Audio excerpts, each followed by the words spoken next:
নমস্কার বন্ধুরা, রাখিস ফুড হাবের আরও একটা নতুন ভিডিওতে আপনাদের সবাইকে ওয়েলকাম।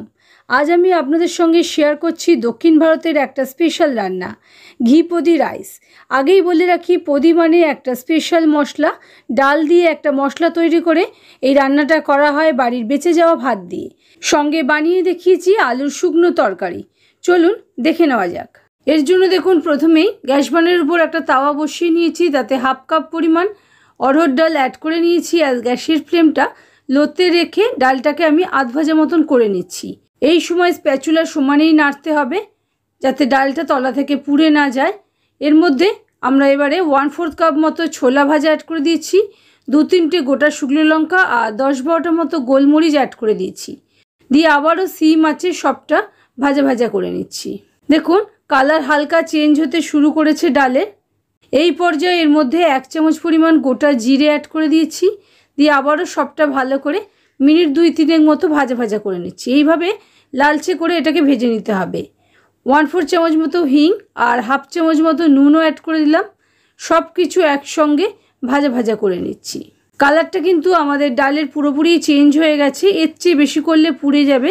সেজন্য গ্যাস অফ করে নিয়ে এটাকে 2-4 বার নেড়ে নিয়ে নামিয়ে ঠান্ডা করে এটার একটা পাউডার আমি বানিয়ে নিচ্ছি। এবারে দেখুন আবারও একই তাওয়া গ্যাস বানের উপর বসিয়ে নিয়েছি, তাতে 2 চামচ পরিমাণ ঘি অ্যাড করে দিয়েছি। ঘিটা ভালো করে গরম হওয়ার পর 1 চামচ গোটা জিরে অ্যাড করে জিরেটা একটু নাড়াচাড়া করে ভাজা ভাজা করে নিচ্ছি। জিরে ক্র্যাকেল হলে এর মধ্যে 4টে আলু, সিদ্ধ আলুই আছে, টুকরো করে কেটে নিয়ে অ্যাড করে দিয়েছি। গ্যাসের ফ্লেমটা হাইতে রেখে আলুগুলো ঘিয়ের জিরের সঙ্গে ভেজে নিচ্ছি। এইভাবে হাই ফ্লেমে ভেজে নিলে খুব ভালো খেতে লাগে। হাফ চামচ পরিমাণ নুনও অ্যাড করে দিয়েছি। আলুর গায়ে হালকা কালার আসা পর্যন্ত নাড়াচাড়া করে নিচ্ছি।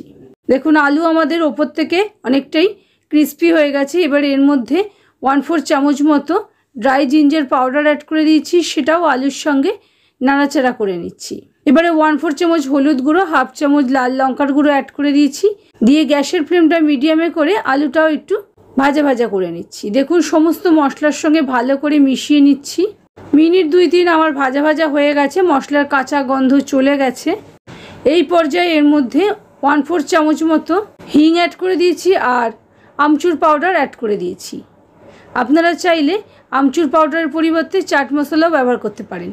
সবটা আবারও 2-3 মিনিট নাড়াচাড়া করার পর বেশ কিছুটা ধনেপাতা কুচি অ্যাড করে দিয়েছি। সেদ্ধ আলু দিয়ে এই তরকারিটা তৈরি করা হয় বলে খুব কম সময়, মাত্র 5 মিনিটে আপনারা এই তরকারিটা তৈরি করে নিতে পারবেন।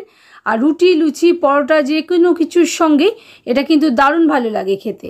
গ্যাস বানের উপর কড়া বসিয়ে নিয়েছি, তাতে 2 চামচ পরিমাণ ঘি অ্যাড করে নিয়েছি। দেখুন ঘিটা ভালো করে গরম হওয়ার পর হাফ চামচ পরিমাণ সর্ষে অ্যাড করে দিয়েছি আর হাফ চামচ পরিমাণই স্প্লিটেড বিউলির ডাল অ্যাড করে দিয়েছি। গ্যাসের ফ্লেমটা লোতে রেখে বিউলির ডালটা আর সর্ষেটা একটু নাড়াচাড়া করে নিয়েছি। তারপরে এর মধ্যে 10-12টা কারি পাতা অ্যাড করে দিয়েছি, 2টো কাঁচা লঙ্কা স্লিট করে অ্যাড করে দিয়েছি। সেটাও সব কিছুর সঙ্গে ভাজা ভাজা করে নিচ্ছি। এবারে এর মধ্যে একটা মিডিয়াম সাইজের পেঁয়াজ ফাইনলি চপ করে আমি অ্যাড করে দিয়েছি। সিম আছে, সবটাকে একটু নাড়াচাড়া করে নিচ্ছি। পেঁয়াজ আমাদের খুব বেশি লাল করে ভাজবো না, মোটামুটি লালচে হওয়া পর্যন্ত ভেজে নিচ্ছি। এবারে এর মধ্যে একটা টমেটো আমি কুচি করে অ্যাড করে দিয়েছি। দিয়ে সেটাও পেঁয়াজের সঙ্গে নাড়াচাড়া করে 2-4 বার ভাজা ভাজা করে নিয়েছি। টমেটোর জলটা মরে আসার পর এর মধ্যে হাফ চামচ পরিমাণ নুন আমি অ্যাড করে দিয়েছি, যাতে টমেটো পেঁয়াজটা গলে যায় আর মিশে যায়। দেখুন সমানেই নাড়াচাড়া করে নিচ্ছি।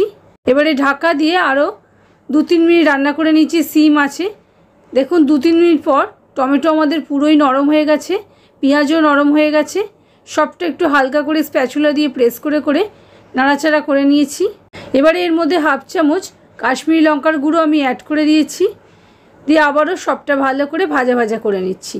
কাশ্মীরি লঙ্কা গুঁড়ো এরকম তেলের উপর অ্যাড করলে যে কোনো রান্নাতেই কালারটা কিন্তু ভীষণই ভালো আসে। দেখুন সমানেই নাড়াচাড়া করে নিয়েছি। আর এই পর্যায়ে গ্যাসের ফ্লেমটা লোতে রেখেছি, লোতে রেখেই নাড়াচাড়া করতে হবে।